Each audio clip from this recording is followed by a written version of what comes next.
am very happy to be here, not only because it's a lot better than being on the runway at Newark Airport, but because I can't think of a more important and relevant conversation that we desperately need the input of librarians and archivists on. So thanks for having me, and thanks for this conversation. So with my time, I want to spend a few minutes talking about the Council and our work focused on data, computation, and the conditions that shape social science research. I will endeavor not to overlap with what Alondra spoke about this morning. I think we're good on that front, but you are free to throw something at me if I start to, the Venn diagram gets too close. But specifically, I'm looking to cover three key topics. One is that access to data is a persistent theme in social science, made more acute since the introduction to computation to the field, and I'll touch a bit on the history, and that might help us contextualize computational work now, what we think of as new, and what may not be quite as new, but also what might actually be unique to the current moment that we're in. I also want to identify some work of the Council that helped pave the way and continues to contextualize the Social Data Initiative. And finally, I'll touch on a few aspects of the Social Media and Democracy Research Grants competition. I think you heard a little bit about that, but I just want to touch on a few more points. So a key question that's motivated our work at the Council these past several years is this: how does the production and distribution of knowledge I'm forgetting my slides. How does the production and distribution of social science knowledge change under digital conditions? How is it changing already? And perhaps more importantly, how might we anticipate what changes we may need in order to support the work of social scientists now and social scientists and historians in the future? Or said a little bit differently, this quote on the screen, that research has undergone striking changes during the last decade due mainly to the advent of the computer. However, the present organization of the profession and its lack of access to major data sources impose serious obstacles in the way of optimal use of this new research development. So this statement aptly captures, right, that social science research the challenges social science research faces in the 21st century, the influence of computation on how we perform our research, the structural and institutional challenges we face, such as distributed and federated access to necessary data, and all of which hinder the full deployment, right, of our new forms of research. Except this quotation is not from the 21st century. It was written in 1965. So I hope you won't mind just a brief moment of history with me. So these words are from a report written by a committee organized by the Social Science Research Council in the 1960s to address a key concern: the preservation and use of federal data for research. So the origins, as the report itself tells us, were in a 1959 meeting of the Executive Committee of the American Economic Association. So that meeting asserted a very key claim that collections of microdata are research tools for the social scientists, much in the same way that books and manuscripts are for the humanities and laboratories are for the scientists. And yet data curation practices were ad hoc, preservation strategies were unclear, data was distributed and federated across dozens of agencies throughout several federal departments. So recognizing that the American Economic Association was not structured in a way that could actually handle and grapple with this challenge, the Executive Committee recommended that the Social Science Research Council form a committee. And so that's what SSRC did. Now in 1960, SSRC gathered a group of social scientists from universities and from government. And while there was general agreement that all of the social sciences were in need of access to research data, it was deemed that the scope was entirely too big. And so they narrowed it to focus exclusively on economic data, which is still pretty big. So the council formed the Committee on the Preservation and Use of Economic Data, and this is where this is from. So the committee was chaired by Richard Ruggles. He's from Yale University, and it was after him that the report was eventually gained its colloquial name, the Ruggles Report. Now the full report details how they spent the better part of 3 years, so from 1962 until 1964, focused on a set of conjoined issues, right? One was the collection of data from a federated system across multiple government agencies. And the second was developing methods whereby machine-readable data could be made directly available to scholars engaged in research. Now, this is a familiar story to many of us about data curation and data access, of course, how to make data available to researchers who need them. And this was still true now with some federal data, right? We still have concerns about access to federal data, clearly, but certainly true now also with the corporate proprietary data that now comprises a lot of research material. So after 3 years of meeting with a wide range of government agencies, they met with the Department of Commerce, with Labor, with Treasury, Agriculture, Interior, Health, Education and Welfare, the Bureau of the Budget, the National Archives, and cataloged over 600 machine-readable data sets stored on approximately 100 million punch cards and 30,000 computer tapes. So the committee arrived at two key conclusions in the published 1965 report, and they also provided a data catalog, all of those data that they found. One was the systematic need, or a need for a systematic policy ensuring the preservation of important data, something we can all get behind. And the second recommendation was that mechanisms whereby data could be made available for research purposes to universities and research institutions where they had previously not been. So this led to a final ultimate recommendation for the creation of a federal data center. And you think to yourself, wait, was there a federal data center in 1965? Well, lest you think this is a happy tale, okay? You will be dismayed to discover that this is a very successful story that ends in failure. So Rebecca Krause, a PhD who worked at the U.S. Census Center, a bureau, extensively catalogs this history. Federal task forces, working groups, congressional hearings that follow in the wake of the report's release. And in her 2011 history of the failed 1965 proposal for the National Data Center, she writes the following. She says, although the research community and the government understood the potential benefits of a national data center and agreed that the data would be used only for research, a significant portion of the public seemed not to share their enthusiasm. Surprising. Fears of Big Brother and secret government dossiers, after all this was the 1960s, swirled around discussions of the National Data Center, and the issue became identified with concerns about invasions of privacy, ranging from psychological testing to illegal wiretapping. So Krause reveals that in 1968, the House Special Subcommittee on Invasion of Privacy strongly recommended against the creation of a national data center until the technical requirements for protecting privacy could be fully explored. And she eventually argues that this debate culminates in the passage of the Privacy Act of 1974. So it's fascinating. So, but like all good stories of successful failures, the history provides us some really useful context. It reminds us, for good or ill, that collection and curation procedures, access policies, and privacy recommendations are constants, even if the conditions that govern these procedures, policies, and responsibilities may shift over time. It also reminds us that the promise of computational work remains, or even may have grown, but so too have the complementary perils persisted, right? So the 1965 SSRC committee report highlights a few essential conditions of computation and challenges that have advantages and challenges alike that persist today and informed our thinking about social media and society broadly and the activities of the Social Data Initiative that we've been working on more concretely. So one of those is speed. This is one of the conditions of computation. So in 1965, already we were witnessing the reduction in processing time. They say operations which formerly took 7 or 8 months to carry out now have been reduced to a matter of weeks.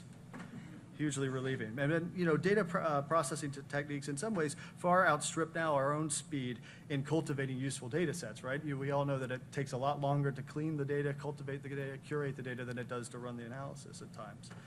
Another one is reusability. It is now possible to use the same basic data again and again for different analytic purposes. And that sets a broader, the stage for a broader ambition that we all have today, which is reproducibility and replication, right? Another one is scale, right? So this is a combination of cheaper storage and more data begins to suggest data at scale. So scale is both opportunity as challenge, as historian Roy Rosenzweig would note in his 2003 essay, Scarcity or Abundance, Preserving the Past in a Digital Era. So he anticipated a moment for historians, right, of the future. Imagine historians in the future who would face a rapid accumulation of digital data, possibly leading to information overload, right? So when Rosenzweig first articulated the problem of abundance he's detailing here, he cited the fact that, and this is a quote, the Clinton White House, by one estimate, churned out 6 million email messages per year, a pace that seems almost casual to us now, right? Just think, 6 million email messages per year. a pace that seems casual to us now in the age of social media, where currently every second on average, around 6,000 tweets are tweeted on Twitter, which corresponds to over 350,000 tweets sent per minute, 500 million tweets per day, and around 200 billion tweets per year. And that's just Twitter. So another thing that we have in this condition are new types of analyses. So here they're talking about a way to sample, using modeling essentially to sample how tax law changes tax returns. And so new possibilities of analysis like modeling, or to address Rosenzweig's concerns, natural language processing now techniques that can really improve discoverability in a large corpus of data, right? Which, when Rosenzweig was writing that, in some ways, a lot of people anticipated the need for markup instead, in order to make machine-readable data, textual data, really helpful and useful. So likewise, the Ruggles report identified a couple core challenges that persist today. The challenge of curation, right? So here we have that 600 major bodies of data, 100 million punch cards, 30,000 computer tapes. And so curation is a challenge in addressing the decentralized nature of how these data are collected, in this case, the federal statistical system. And this is a problem that's exponential perhaps now when we're considering the vast array of data that could possibly be collected today, particularly when we take into consideration proprietary social media data. And all of this leads to another obvious concern, which is privacy and ethical use of data. Now, even though privacy concerns are ultimately what dashed the hopes of the 1965 proposal, those concerns were at least raised. So first, they identified de-identification and aggregation as useful mechanisms to disguise information and promote confidentiality. So they were thinking about this, obviously. And even so, they also recognize the limits of that. So some of the data, such as in the example here that they give, is the size and industry of a manufacturing plant, for example, is sufficient alone to identify it, right? And as you know, these challenges have only gotten harder. Matt Salganek, who's in his wonderful book, Bit by Bit, he has a great ethics section, recounts LaTanya Sweeney's use of voter records, which contain personal information such as like zip code and birth date and sex, to identify the Massachusetts Governor William Weld from a data set of anonymized health records for state employees that the state had released in conjunction with the health provider. So privacy and ethical solutions require an array of approaches that account for technical, legal, social, institutional practices, and that was true then, and it remains true today. And finally, access protocols. So one of the things that a major challenge you can see here, different policies with respect to access, and you have to know precisely whom to contact in order to gain access to specific kinds of information. So this is often based on individual, personalized relationships, and that remains true also in much of the work around proprietary social media and other kinds of proprietary data. Often, researchers gain access to corporate data by knowing someone personally. Relationships are still governed by restrictive protocols like non-disclosure agreements. Researchers are often required, as you know, to get pre-authorization from the company prior to publishing results. And if they don't like necessarily, there's nothing that prevents them from saying, well, let's not publish this. So it can be very difficult also for other researchers to gain access to the same data in order to reproduce the results that came out of the study. And so that actually presents a really significant challenge when you're talking about maintaining robust social science. So even though there are a lot of similarities, much is also different in 2019 than in 1965 context. Here we were talking mostly about federal data, and it was true that a lot of social science was and still remains based on federal data that's collected by the federal government. But we have a huge growth and movement in social science research also using private data, scraped data, or publicly disseminated data like Twitter in the research, which leads to very different legal frameworks, very different accountability standards than you would have, say, in a federal context. And another key change is the value of data value in itself. So as the Ruggles report notes here, federal statistical data is a byproduct of the regulatory process oftentimes, right? So, and at the time, historically, corporate data was, proprietary data was also a byproduct. You know, you would go buy something and you'd get data off of that, but that was a byproduct of your other kinds of commercial activities, banking, and so forth. So now, within a framework that sociologist Shoshana Zuboff has theorized as surveillance capitalism, behavioral data itself is the commodity, right? So it's generating behavioral data is the point of the stuff. So Robert Groves and Adam Newfield highlight a lot of other key differences between federal and private corporate data, and I recommend this report, Accelerating the Sharing of Data Across Sectors to Advance the Common Good. It's online. But there's two that I want to point out. One is timeliness. So what is different between private data and federal data? The lag time in public sector data, they say, versus the real-time data in private sector data is a major difference, right? And it can tell us different things. The key is that it can tell us different things. One is not necessarily better than the other, or they're better in different ways. But there is a difference that needs to be recognized. And another is in coverage. So Groves and Newfield note, for example, that the government collects data from people who might have little connection to the marketplace, right? Whereas, and this is a quote, the private sector's data collection is understandably constrained by its profit motive. So it's just important for us to keep in mind as we're talking about access to research data, be it federal, be it proprietary, be it somewhat open, that we keep these differences in mind. So it was with these kind of issues in mind that led us to launch the Council's Social Data Initiative in April of 2018 to examine social media's impact on society and explore questions about the responsible use of social network data. Now, there's this recognition that a lot of our social, cultural, economic, political processes that kind of govern our lives and our decisions now are occurring online, but access to those data are largely restricted to private companies. This is, as I could tell just by walking in 5 minutes, before I started my talk, that this was a key thing that has been discussed already.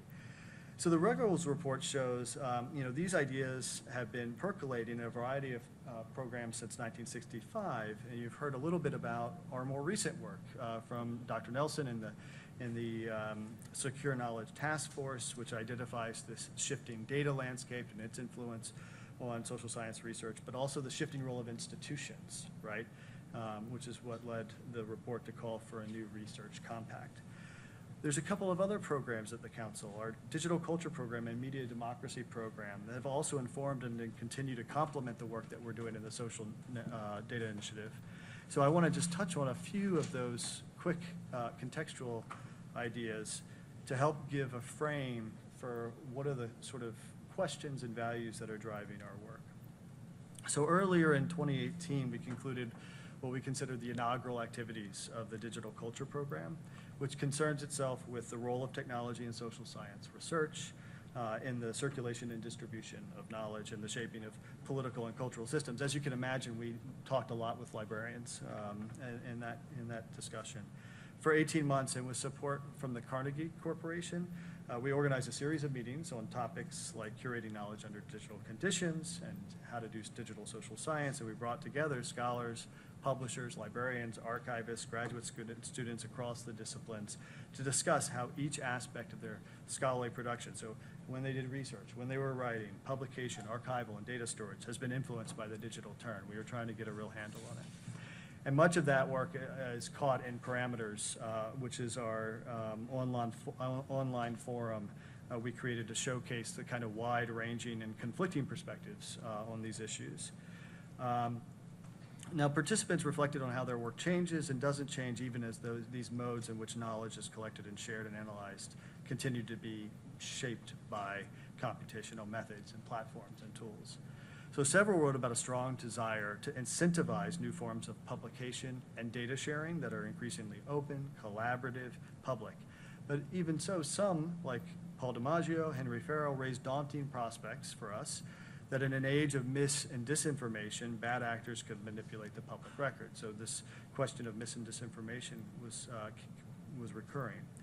Participants also highlighted that faculty, archivists, and administrators can often have competing priorities, values, and incentives, right? So particularly around questions of curating research data itself, which is not particularly incentivized in a lot of disciplines. So Christine Borkman notes, for example, that a data librarian's desire for a thoroughly documented, right, open access data set can run counter to the incentives a researcher must adhere to in order to prioritize publishing in order to achieve tenure and so forth. So each user type, as Borgman identifies them, has their kind of ideal scenario for how data curation should work, but each user scenario aligns unevenly, if at all. And it's a really hard question of like how to incentivize people to do things that don't line up with the incentive structures that are in place. So as an outgrowth of this early work, the Digital Culture Program and the Council began to develop a 2017 brief concept note entitled Accessing Data in a Proprietary Age, where we argued that the future of research and development for both technical innovation and social science research in the United States is increasingly being blunted by the closed proprietary nature of algorithmic systems and a lack of a data commons, right? So social science long depended on data generated by government sources to address problems and inform policy.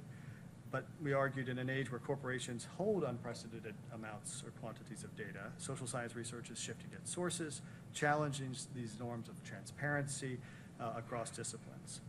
So finally, we said that the limited scientific access to data and code impoverishes the ability to address large public issues in a really substantive way. If we don't have access to the information that we need, how are we going to make concrete policy recommendations? So we had a couple of concrete outputs anticipated by that brief concept note, such as a framework for cooperative agreements between corporate, academic, and public entities, including transparency guidelines that make clear the financial and ethical entanglements of those relationships and agreements. And also the development in collaboration with corporate entities of sample and training data sets that could set the stage for increased data sharing, particularly from proprietary sources, while creating norms and standards for scholarly access to proprietary data equally across institutional and reputational lines, which is an important thing for us. Sorry, can you hear me okay? Okay. So at the same time, we were exploring these vexing issues of data curation in the age of social media. Our Media and Democracy program was supporting research workshops and public talks and conferences to try to advance scholarship and critical reflection about the changing relationship between media, technology, and politics. Much of the work is necessarily influenced by the effects of social media that they have on political systems as a whole and modes of political discourse, how we actually talk to one another or don't talk to one another about political things. So in April 2018, we had a conference at Stanford in collaboration with Nate Pursley and Diana Mutz, resulting in this report that you see on the screen, Social Media and Democracy, Assessing the State of the Field and Identifying Unexplored Questions. And as you can imagine, key topics were the circulation of mis and disinformation, echo chambers, public participation in democracy and its limits, all core to this and influenced what we were doing with the Social Data Initiative. And we're later this year launching a more robust platform, actually, that will track, aggregate, and curate research on mis and disinformation. So I encourage you to take a look at it. And we anticipate a lot of the research that's supported through the Social Data Initiative will end up there so that it can inform policy and others. So as you can see, in addition to Secure Knowledge Task Force, SSRC programs have been sort of trying to pragmatically approach this question of proprietary data access from 1965 on. So we're almost there. So it's important, I realize I'm between you and drinks, so that's never a pleasant place.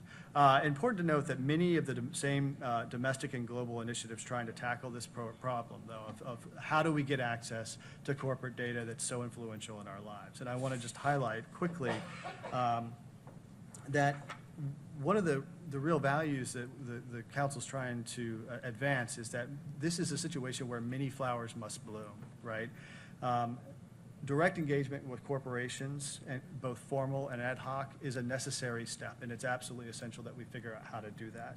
But we also need continued development of research and data collection methods that are independent of any kind of corporate oversight or engagement, such as panels of individuals who share social media data with researchers or scraping data or other such techniques. We need more surveys, we need more experiments, We need robust ethnographies and more qualitative research, right, that can capture the impact social media and other forms of technology have on our lives. And I'm thinking of work like Virginia Eubanks and others who do a lot of work on the ground talking to people about how it influences our lives, because there's a real need for balance of qualitative and quantitative and mixed methods work. And I want to say that, you know, we also need to continue to work on best practices for building data commons, shared data repositories, and also in directly engaging companies. So, you know, ICPSR is obviously a leader in this respect. Bob Groves and his colleagues at Georgetown's Beek Center for Social Impact Innovation are working on that. That was that report I showed earlier about sharing data across sectors. The Organization of Economic Cooperation and Development, or OECD, has been working with MasterCard since 2017, 2016, and a bunch of other companies on private sector data for public good. There's a lot of activity, and we need more of it, and a lot more. And I have to say that libraries are essential partners in this work.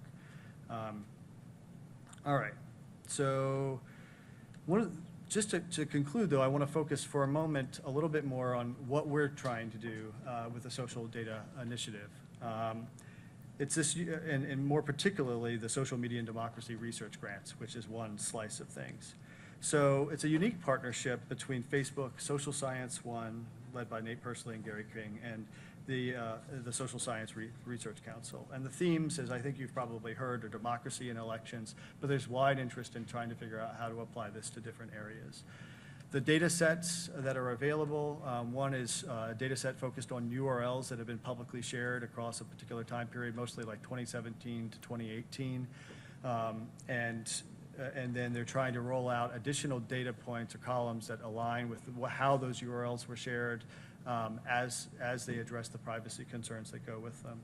I want to emphasize that none of the data is like, no one's circulating your personal, wall posts or anything like that. So just want to make sure you know that. But I invite you to read the code book and check out the blog post available on Social Science One. They talk a lot about the data, and I really invite you to take a look there and see how they describe it.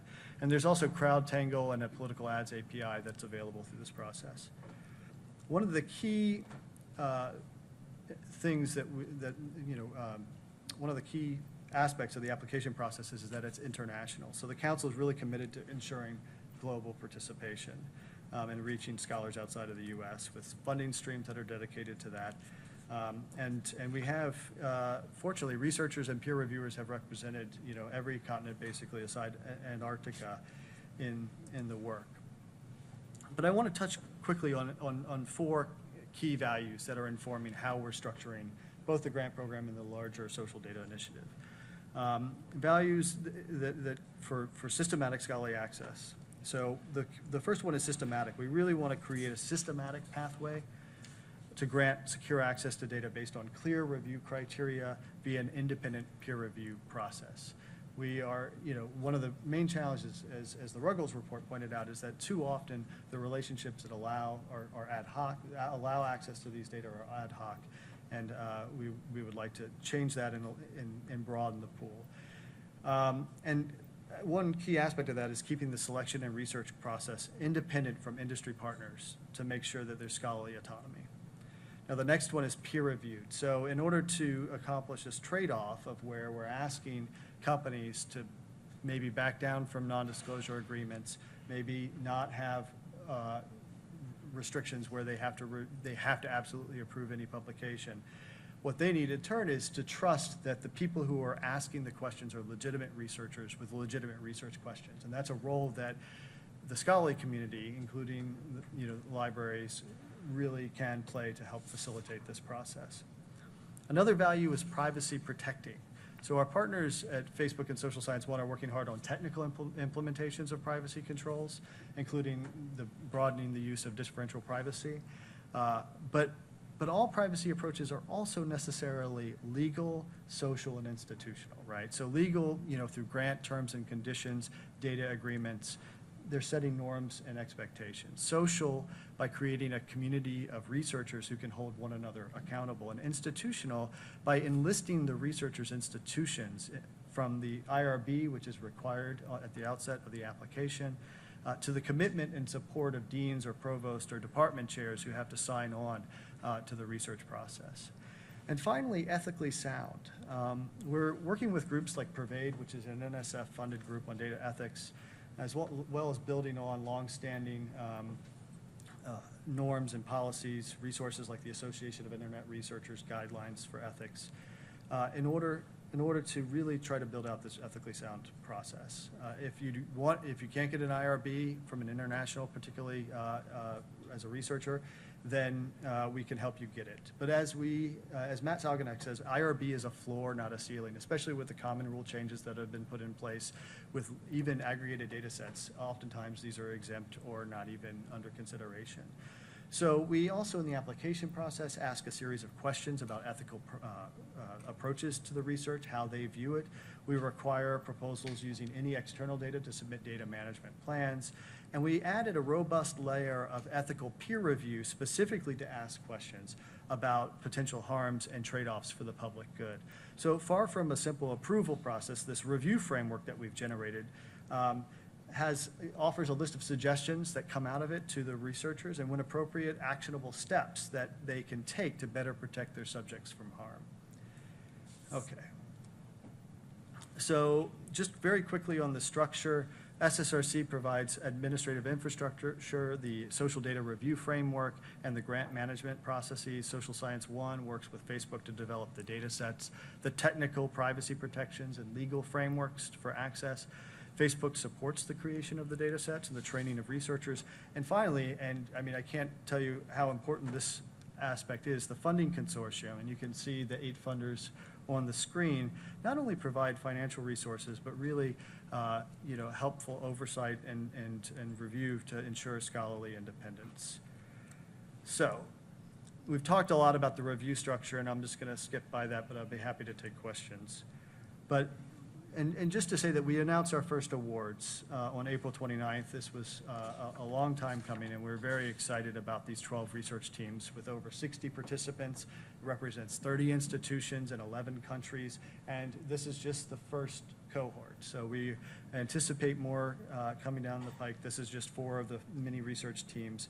But the projects themselves hint at global potential for this program. They hope to use Facebook data access to better explain how political news is shared in European multi-party political systems, to understand how social events or technology platforms change, the changes themselves in those platforms influence communication behaviors, such as spreading disinformation, to deepen knowledge of how social media platforms were used in elections in Italy or Chile and Germany, and how many their use may influence public opinion in Taiwan.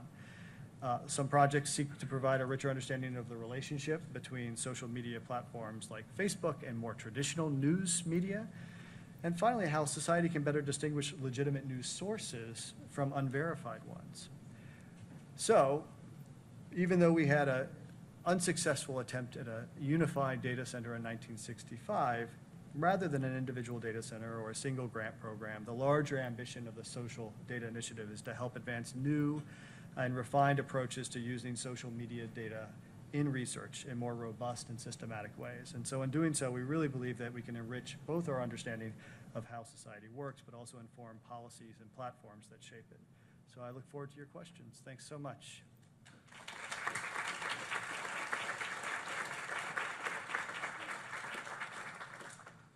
Thank you. We do have time for some questions. Please do identify yourself when asking the question, and we ask that you use the microphone to enable those who can't hear without one. Thank you.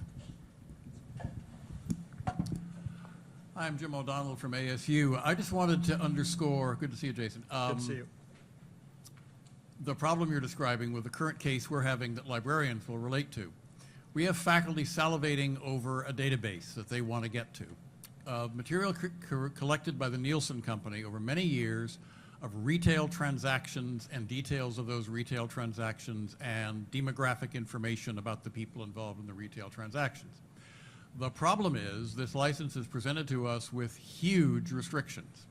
Among many, any publication from this data needs to be pre-seen and pre-approved by the vendor, and the vendor gets a non-exclusive perpetual right to use that information for their own purposes. Okay, the reason this is interesting, I think, to us is that it's not the Nielsen company we're dealing with. It's our hosts today. The Booth School of Business of the University of Chicago is providing that license. We don't think we can do this. We're going to try to explore it. But I wonder, listening to you, whether the problem is them or their inability to negotiate better terms with Nielsen in order to get to use the data themselves, and how an initiative like yours could help them and us and others who are in the same position get better access to that kind of data without just giving up the farm, which is what it feels like. That seems like a really loaded question. So I can't answer that first part. But I mean, I think something that I keep saying that I think annoys everybody maybe is that we need to stop signing non-disclosure agreements.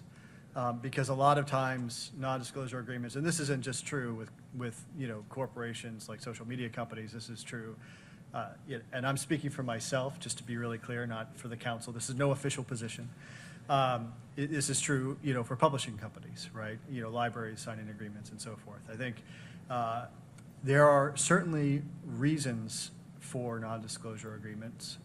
I think that they're often overused, and they're often used in a way that prevent us from putting our heads together and really, in a transparent and open way, talking about how we can collectively join resources that we have to gain access to resources that the scholars that we support need, right? And so, I think the more that we can create a more dynamic, I'm not sure if it's me with feedback or somebody else, more dynamic opportunities for people to come together and start talking about how we structure access to data collectively, we're going to continue to run into challenges where the terms are not always to our liking. On the other hand, the terms are not always going to be to our liking. Well, the best compromise is one where everyone walks away a little dissatisfied, right? So we have to find through paths and compromises in order to achieve these collective goals and understand the motivations, if you're dealing with publishing companies or social media companies, and that are driving their needs. And it's not always just profit. So we need to have conversations across those. Thank you. I'm Stacy Williams. I'm here from the University of Chicago. Hi. And I'm curious, with those grants, were there any guidelines or stipulations about having like a librarian or a digital archivist on the teams? So we don't require specific team members, but as the process of peer review, we include them in our review process, right? So, during review, one of the review criteria, one of the questions we ask is this the appropriate team? Or do they have the appropriate people to accomplish the task? I mean, this is the same question that I've asked for 15 years. I asked for years and years at the National Endowment for the Humanities as I was running grant programs there, where we would receive applications and people would say, try to do a data project and often would not include, say, a librarian or archivist when they were dealing with libraries and archives. So we try to encourage people to include a broad, thoughtful team, and then we ask our reviewers to consider whether or not they put together a broad, thoughtful team. I hope that answers the question. Oh, there's one in the back there. One final question.